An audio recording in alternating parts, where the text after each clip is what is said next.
दोस्तों गुजारिश है, जो हमारे चैनल पे नया है हमारे चैनल को सब्सक्राइब जरूर कर दीजिएगा दोस्तों। इस वीडियो को ज्यादा से ज्यादा लाइक और ज्यादा से ज्यादा शेयर कीजिएगा, क्योंकि मोमिन मलिक जी ने कह दिया कि मैं जो इस केस के अंदर इमाल है सबको सजा होने से। अस्सलाम वालेकुम दोस्तों, जैसा कि आप जानते हैं राशिद बाबा जी, उम्मीद होगी सारे बहन भाई खैरियत से होंगे। दोस्तों आपकी खिदमत में हाजिर है एक नई अपडेट के साथ। दोस्तों बड़ी खबर, बड़ा खुलासा। दोस्तों मोमिन मलिक जी का एक बड़ा जबरदस्त इंटरव्यू आया। दोस्तों आप मोमिन मलिक जी का इंटरव्यू सुने। हम बख्शेंगे एक को भी नहीं, ये मोमिन मलिक का वादा है। अगर नाक से चने नहीं चबवा दिए तो मैं अपने बाप की औलाद नहीं। मैं इतना सह रहा हूं तो क्या मैं कोई लापरवाही कर सकता हूं? जो बात मैंने कही है कि बच्चों को मिलवाने वाली बात, वो भी मैंने केस डाला हुआ है। मैंने कहा कि मेडिकल होगा फरीदाबाद कोर्ट के अंदर, इसके खिलाफ ऑर्डर पास हो जाए और ये जेल में चली जाए तो उसकी ऑर्डर की कॉपी लेकर के हम बेल कैंसिलेशन में लगा सकते हैं। वो बेल भी जब मैं डॉक्टर एपी सिंह के खिलाफ भी कानूनी कार्रवाई कर सकता हूं, क्योंकि मुझे मेरे बारे में उन्होंने गलत बोला। तो जब मैं उनके खिलाफ कानूनी कार्रवाई कर सकता हूं तो ये और तो क्या लगते हैं? आपको इतनी अकल तो होनी चाहिए कि जिस इंसान ने डॉक्टर एपी सिंह के खिलाफ कानूनी कार्रवाई कर दी और उसको चुप कर दिया, देखो आप आज कहीं उसकी आवाज आ रही है? पहले वो कितना रबूपुरा के अंदर जाता था, आज वो कहीं रबूपुरा के अंदर जा रहा है। पहले वो कितना मीडिया को लेके वहां पहुंचता था, आपने देखा? अभी वो मीडिया को लेके जा रहा है वहां, अब वो रबूपुरा में नहीं जाता। सीमा हैदर बच्चों का हवाला देती है जब वो मुश्किल से गया है, ना वो रबूपुरा में जाता, ना वो मीडिया को लेके जाता, और ना ही वो कोई ऐसे बयान आप मीडिया में दे। तो चलो सुबह का भूला शाम तक भी आ जाए वकील भाई, हम तो ये कहते हैं कोई दिक्कत नहीं है। अपनी रूप से ऐसा लपेटे में लूंगा कि नानी याद दिला दूंगा, छूंगा एक को भी नहीं। ध्यान रखना इस बात का। तो दोस्तों ये बताओ कि इतना सहने के बाद, इतने पर्सनल अटैक, इतने इल्जाम लगाए गए, इतने कीचड़ उछाले गए, पर्सनल मेरे ऊपर मुकदमे डले गए, कोई दिक्कत नहीं मैं देख लूंगा। इतना होने के बाद भी अगर मैंने इंसानियत के केस को नहीं छोड़ा तो वो क्या वजह? तो जब मैं इतना सह रहा हूं तो क्या मैं कोई लापरवाही कर सकता हूं? जो बात मैंने कही है कि बच्चों को मिलवाने वाली बात, वो भी मैंने केस डाला हुआ है। मैंने कहा कि मेडिकल होगा, वो भी मैंने ऑर्डर करा रखे हैं। एक एक चीज मेरे पास मौजूद है, लेकिन मैं अपनी कानूनी पॉलिसी के तहत, कानूनी मजबूरी के तहत, मैं अपनी एक कानूनी चाल के तहत, ताकि मेरे सामने वाले व्यक्ति को ये आइडिया भी ना हो कि कहां से क्या हो गया और वो काम बड़ा हो जाए और दुनिया देखे उसको।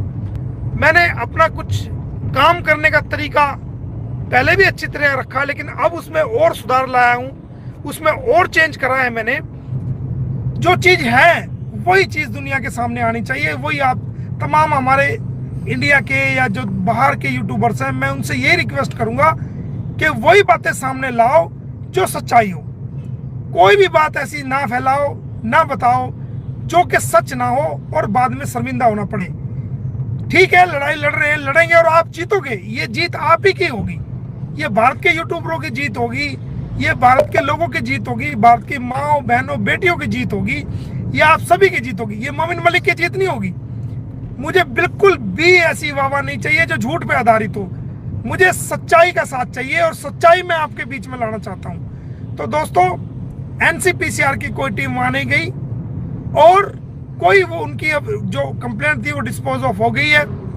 तो दोबारा नए मैं अपनी कोशिश कर रहा हूं और मैं आपको बता दूं कि ये जो सीमा हैदर है, ये जो कह रही थी आपको खुशखबरी देंगे, वो खबरी ये देना चाहती थी कि जो मेरी पुरानी कंप्लेंट्स थी, जो बार काउंसिल में हमारी पुरानी कंप्लेंट एक कुछ लोगों ने दी हुई थी, जो एपी सिंह वगैरह से इनसे मिले हुए लोग हैं, उन्होंने पुरानी कंप्लेंट जो दी हुई थी उसमें हमारी एक एप्लीकेशन थी जो हमने एक ऑर्डर को चैलेंज किया था। वो एप्लीकेशन को मिली भगत करके, पैसे चढ़ा के और जान पहचान का फायदा उठा करके वो हमारी एक एप्लीकेशन जो मेरे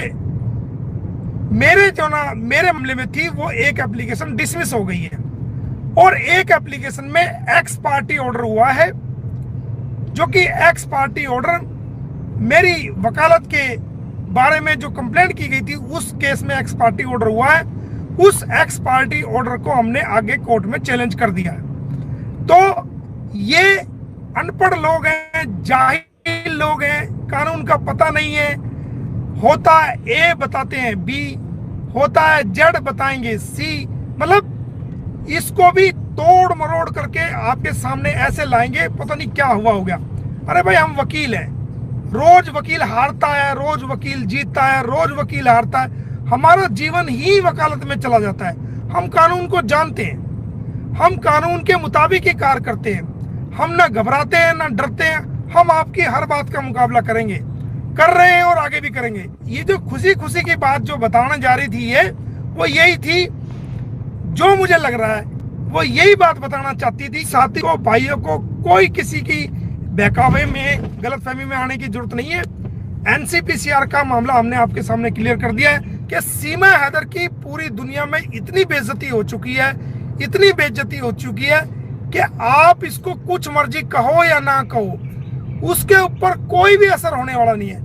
जो इंसान पूरी दुनिया में जलील हो चुका हो, पूरी दुनिया में बदनाम हो चुका हो, उसको आप जो मर्जी करते रहो, उस पर कोई असर पड़ने वाला नहीं है।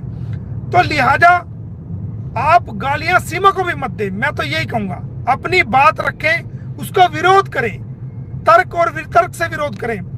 आप उसको भी गालियां देना बंद कर दें। मैं तो यही कहूंगा, ये हमारे भारत की संस्कृति ना थी, ना है, ना आगे होगी कि हम जो है किसी का गालियों को लेकर के कोई गालियां दें या इस तरह की कोई बात कहें। अपनी बात रखेंगे, भारतीय संस्कृति के मुताबिक रखेंगे, भारतीय सभ्यता के मुताबिक रखेंगे। और एक बात और रहेगी चैनल वाली, कि जी चैनल नहीं इसका उड़ा, चैनल नहीं उड़ा। तो देखें, मैंने जो कोर्ट में केस डाला था वो इसीलिए डाला था, उसके अंदर मैंने इसके तमाम चैनल को लिखा था कि ये जो चैनल यूज कर रही है वो सेक्शन 11A का वायलेशन है फॉरेन एक्ट का। इन तमाम चैनलों को जो है डिलीट किया जाए और इसको सोशल मीडिया यूज करने से रोका जाए। माननीय न्यायालय ने यूट्यूब को नोटिस जारी किया, फेसबुक को, इंस्टा को, सीमा को भी नोटिस जारी किया और जो है उनको पेश होने के लिए कहा। तो इस मामले में यूट्यूब पेश हुआ, तो यूट्यूब ने समय मांगा। समय मांगने के बाद वो अपना रिप्लाई देंगे। और यूट्यूब ने तमाम वो वीडियो जो मेरे खिलाफ इसने बकवास करी थी, झूठे एलिगेशंस लगाए थे, वो इसको रिमूव कर दिए। अगर ये अब मेरे खिलाफ कोई बकवास करती है या कुछ लिखती है, मुझे बदनाम करने की कोशिश करती है, इसने 2 तारीख को ये ऑर्डर पास हुए थे, 2 तारीख के बाद भी जो है वीडियो बना करके मुझे बदनाम करने की और नकल उतारने की कोशिश की थी। उसके अंदर इसको 6 महीने की कैद। और अगर अब दोबारा ये मेरे बारे में बकवास करती है या कोई डिफेमेशन करने की कोशिश करती है, तो कोर्ट का ऑर्डर वायलेट करने के जुल्म में इसको 6 महीने की कैद होगी और उसके अंदर कोई जमानत भी नहीं है। और अगर एक बार ये जेल चली गई तो जो इसके पहले केस में जमानत मिली हुई है वो भी इसकी कैंसिल होगी। और YouTube के अधिकारियों के खिलाफ भी मैं कार्रवाई करने जा रहा हूं कि उन्होंने सिर्फ वीडियो डिलीट करी है, जबकि ये इसकी कोई आइडेंटिटी कार्ड वो YouTube में नहीं दिया गया और ये सोशल मीडिया यूज कर रही है, वीडियो बना रही है और किस आधार पर इसको पैसा YouTube दे रहा है।